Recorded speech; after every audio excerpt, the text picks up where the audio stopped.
He was a big guy. A lot bigger than you. But you tell me you didn't get along? No, I mean, I did. In most part, you got to. You're sharing a house, like I'm saying. I mean, it gets you high, man, but he's creep. I ain't want to know him. Tell me about Ledoux. The title has reference to areas of law enforcement, and that who goes there is the famous long-standing sentries call, the guardsman's call, who goes there.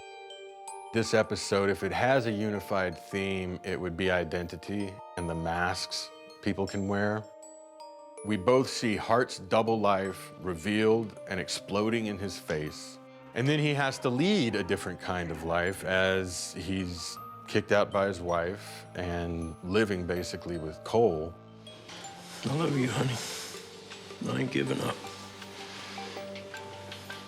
Marty's obviously going through his own personal crisis, and the work at this point is something that can keep him afloat. And when the two men join up, there's a sort of passing of the baton that occurs, where now the narrative is going to go mostly towards Cohle, whereas in the first half, the narrative was mostly Hart. Cohle sort of takes lead, at least in this element of getting Ledoux into custody. And I think that Marty agrees with them that if they were to go about this the normal way, there's no way they'd find him or get to him.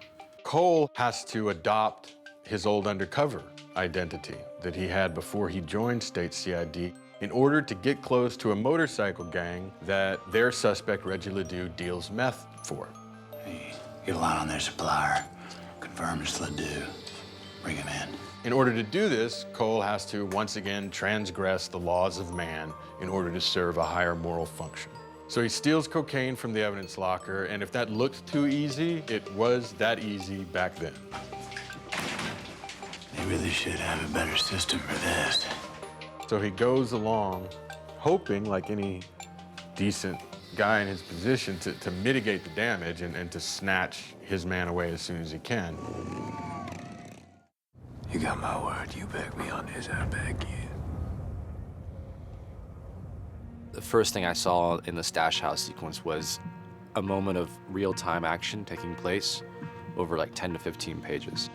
Usually we're jumping around in time or jumping backward and forward in time. So knowing that we were gonna be locked into this moment, it was the perfect opportunity to just run one long take where a lot of things are happening, a lot of variables are at play. We follow Cohle in a one-take gauntlet through the projects, dodging cops, dodging armed clockers, dodging gunfire.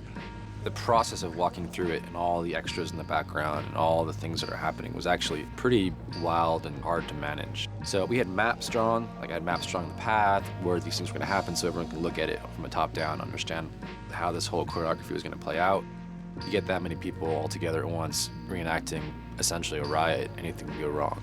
Even if we already know that Cohle survived because we've been seeing him in 2012 interrogations, it was extremely important that the tension is maintained throughout so that as an audience, you're able to experience whatever fear he might be having at that moment, but also experience the consequences of that decision. Shit. You visit a lot of gun shows? It's just some stuff I kept in case some work came back on me. Interesting moment too is trying to figure out what to put in that locker that felt real and didn't feel like we were just trying to make him look like he was some kind of action hero in his previous life, but somebody who lived a kind of existence that had been shut away but not completely forgotten. And that's our first clue that this man used to be something else. In this sense, the identity we see Cohle take on, in some way it's like we're seeing the man in his element for the first time. He knows he's gonna have to do drugs in order to be with these guys. They're gonna test him. They test him, so he does them. And we see how far Cohle is willing to go.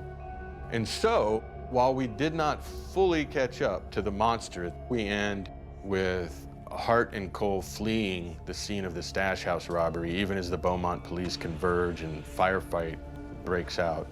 And Cole's managed to kidnap Ginger, his contact, who is going to have to lead him to Reggie Ledoux.